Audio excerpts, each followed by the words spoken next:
In 2002, the first game in the Ratchet & Clank series was released for the PlayStation 2. 2 decades later, the franchise has grown to become one of the PlayStation's favorite video game series. The latest game in the series, Ratchet & Clank Rift Apart, delivers a true next-gen experience for the PlayStation 5, with expansive levels, haptic controls, amazing characters, thrilling combat, and of course, stunning graphics. Let's see how this icon evolved over the years.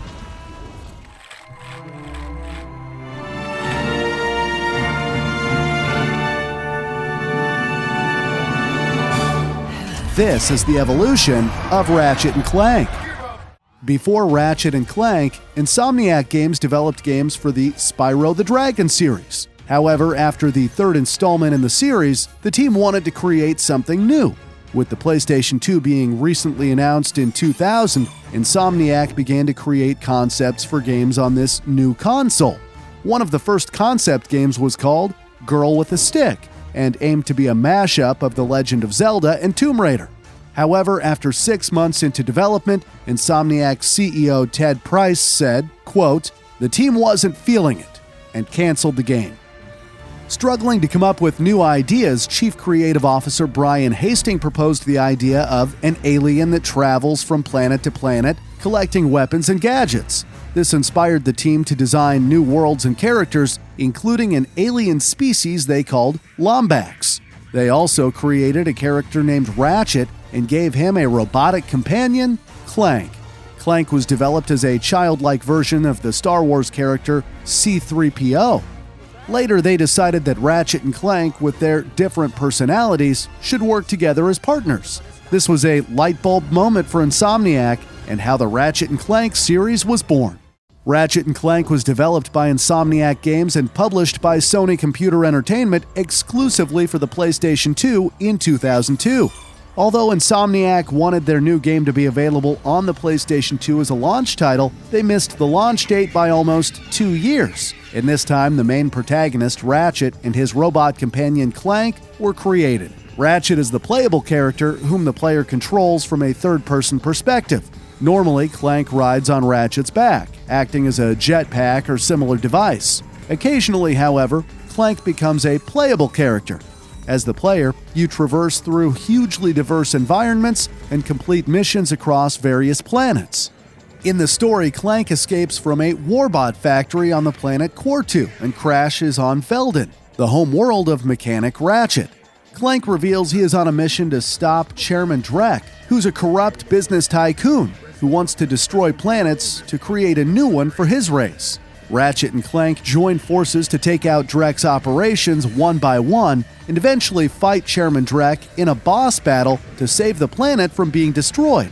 Although Ratchet starts with the Omniwrench 8000 and the Bomb Glove, players acquire more sophisticated weapons and gadgets as they progress through the game. In fact, there are up to 36 weapons and gadgets that can be bought or found in the game. Ratchet & Clank was very well received. The game was praised for its varied gameplay, stunning graphics, and humor in the story. IGN said about the game, quote, "An immensely good time. And because the game is so beautifully crafted, deep with scenarios, long and filled with various challenges, weapons, and gadgets, it's a winner."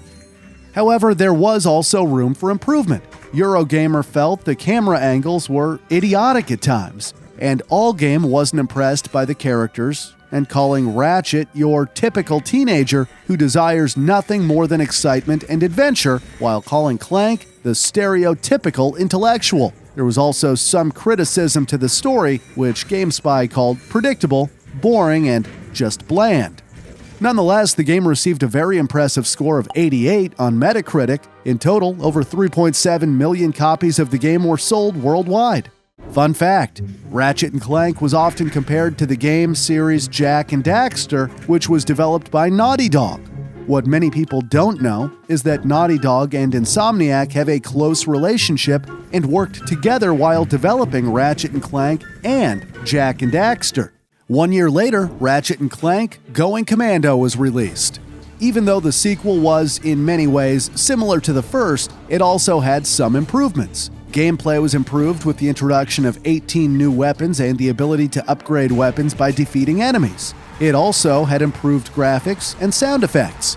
In the first Ratchet & Clank game, many people weren't happy with the personality of Ratchet.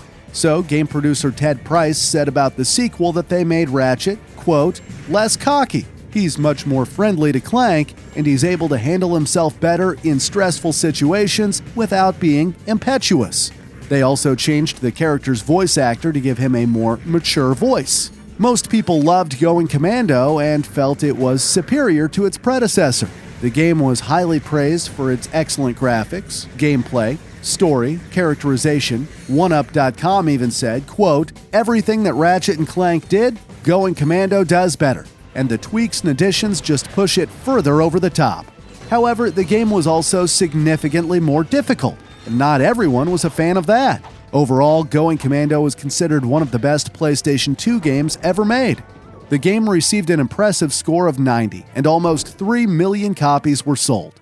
Fun fact, Clank has a very distinctive laugh, which sounds just like the laugh of Scooby-Doo. That's why developers at Insomniac dubbed Clank's laugh the Scooby Laugh. Of a pop star disposed. In 2004, Ratchet & Clank Up Your Arsenal was released. The game follows Ratchet & Clank's adventure to defeat a new robotic villain, Dr. Nefarious, who wants to destroy all life. With a team of around 115 people, the aim was to create a game that was significantly different from its predecessors.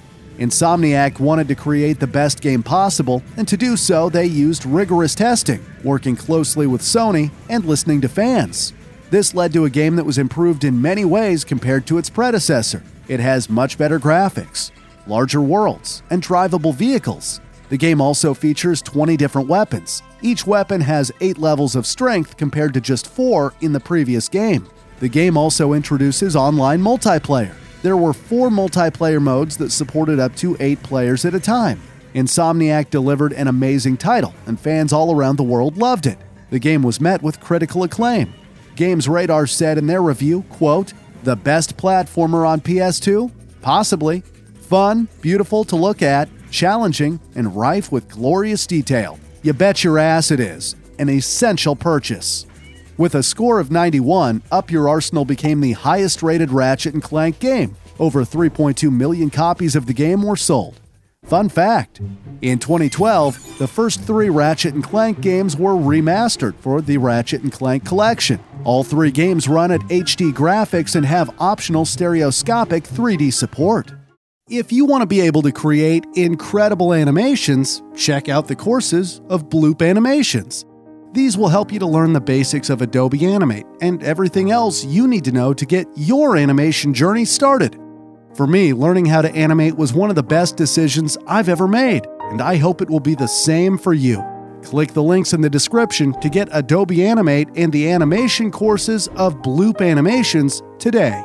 With these links, I get commissions from any purchases made, so thank you in advance for ordering through clicking the links in the description below.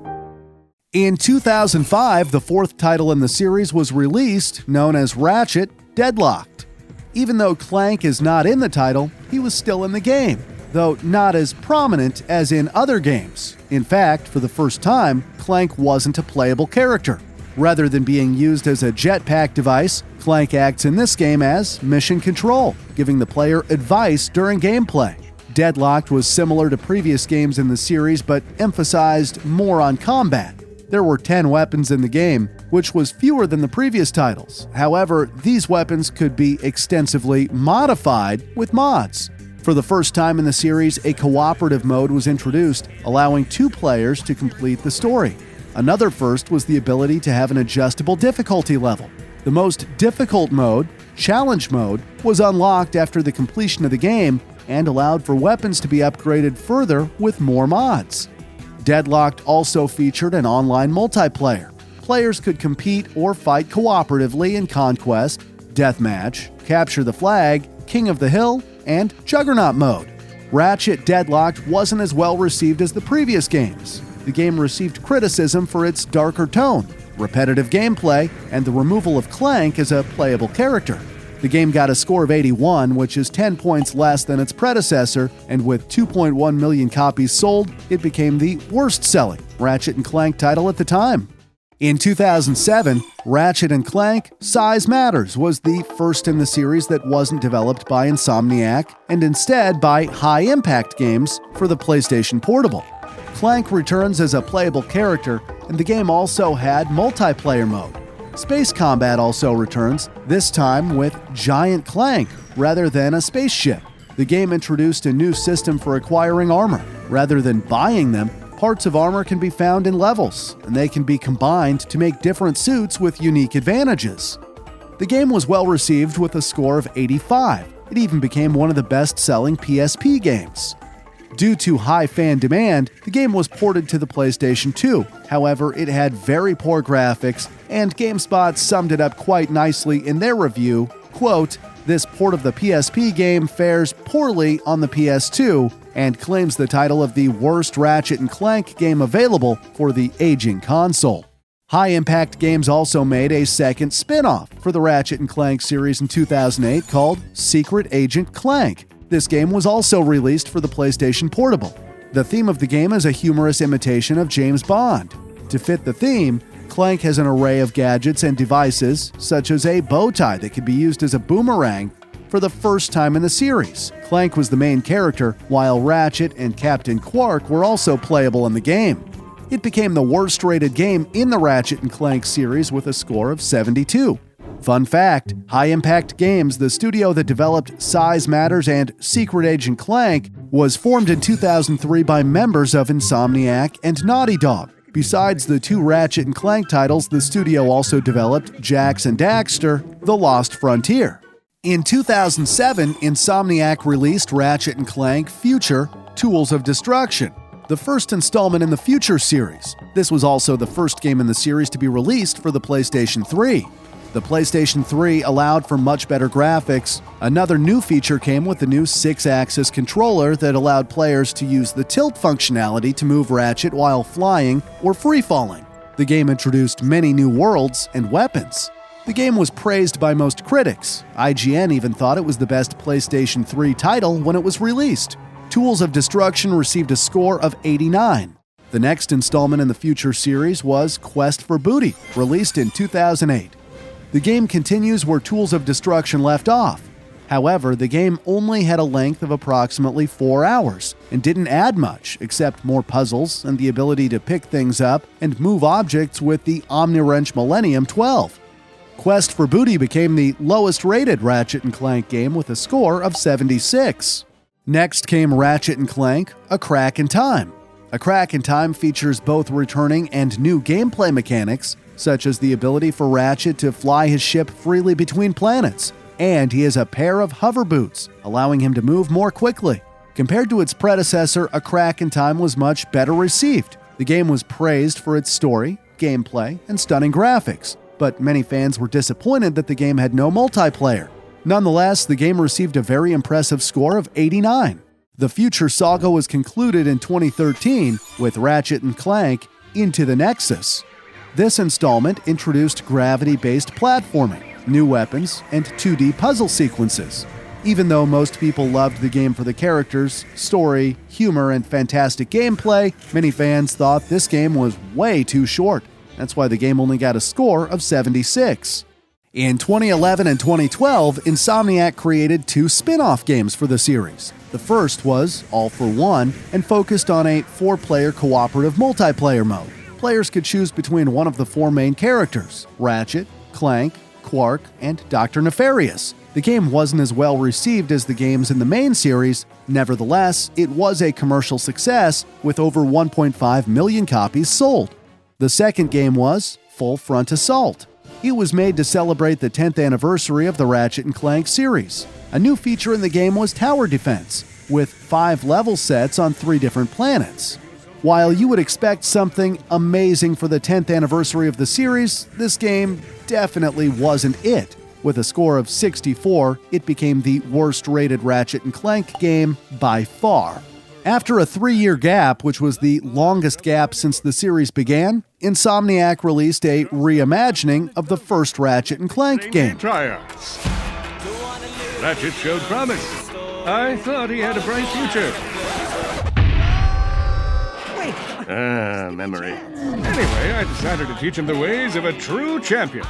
In 2016, Ratchet & Clank was released exclusively for the PlayStation 4. This game featured many levels, characters, and planets from the first game. However, these have been extensively upgraded, both graphically and in terms of gameplay. It also had many gameplay elements from other entries in the series, such as weapon and health upgrades. Together with Ratchet, Clank, Captain Quark, and new characters, you could battle evil Chairman Drek to save the Solana Galaxy. The game had hours of cinematics and featured new planets, gameplay, bosses, and weapons, including the Pixelizer, which transforms enemies into 8-bit characters. Ratchet & Clank was praised for its gameplay, amazing graphics, weapons, and world. Digital Spy said in their review, quote, "Stunning graphics, excellent platformer gameplay, and a story full of cheeky nods to its origins and multifaceted jokes make this a game that Ratchet & Clank fans deserve, and everyone else deserves to play." The game received a score of 85. Fun fact, in 2016, Rainmaker Entertainment made an animated movie of Ratchet & Clank. The film featured an original story that was based on the first Ratchet & Clank game. Both the 2016 movie and game were in parallel development and shared the same character models, animation, and environments. Some cinematics of the movie were also in the game. The movie turned out to be a disaster. On Rotten Tomatoes, the movie has a rating of only 21%, and Rainmaker lost around $5 million on the film. And finally, in 2021, Ratchet & Clank Rift Apart was released for the next generation PlayStation 5. Insomniac knew that Rift Apart would be a PlayStation 5 exclusive and wanted to take full advantage of it by showcasing the new possibilities on the next-gen console. The PlayStation 5 has a custom SSD that allows for faster loading times than ever before. It allowed game developers to build worlds that players could travel to with near instantaneous speeds. It was a real game changer for the series as, for the first time ever, Ratchet & Clank are able to jump from world to world without any loading screens. The SSD also allowed for a greater variety of NPCs, visual effects, and enemies. The game also takes advantage of the PlayStation 5's DualSense controller with haptic feedback, 3D spatial audio, and ray tracing. The game features a 4K resolution mode at 30 frames per second or two 60 frame per second modes, dubbed as Performance and Performance Ray Tracing, running at a lower base resolution. There's also a new character in the game, a female named Rivet. Now the player controls Ratchet and Rivet by completing different missions, by defeating enemies with a wide selection of weapons and gadgets, and traversing through the different worlds. The game features a full, standalone storyline that is intended to appeal to both newcomers and veterans of the series. Ratchet & Clank Rift Apart was very well received and praised for its stunning graphics, gameplay, animations, sounds, characters, and worlds. Dornbush from IGN even felt the game's narrative reached the standard set by animated movies, comparing it to Pixar due to its emotional story and the use of comedy. Rift Apart received a score of 88. It is also a commercial success, and over 1.1 million copies have already been sold. In 2002, the first Ratchet & Clank game was released for the PlayStation 2. 2 decades, 15 Ratchet & Clank games, and 3 new console generations later, and we've got Ratchet & Clank Rift Apart that takes advantage of the capabilities of the next-gen PlayStation 5. It is truly incredible how Insomniac Games keeps improving and innovating the series, and I can't wait to see how they'll continue to do so in the future. Lombax. I'm coming, Clank. Thanks for watching, and please leave a like if you enjoyed this video.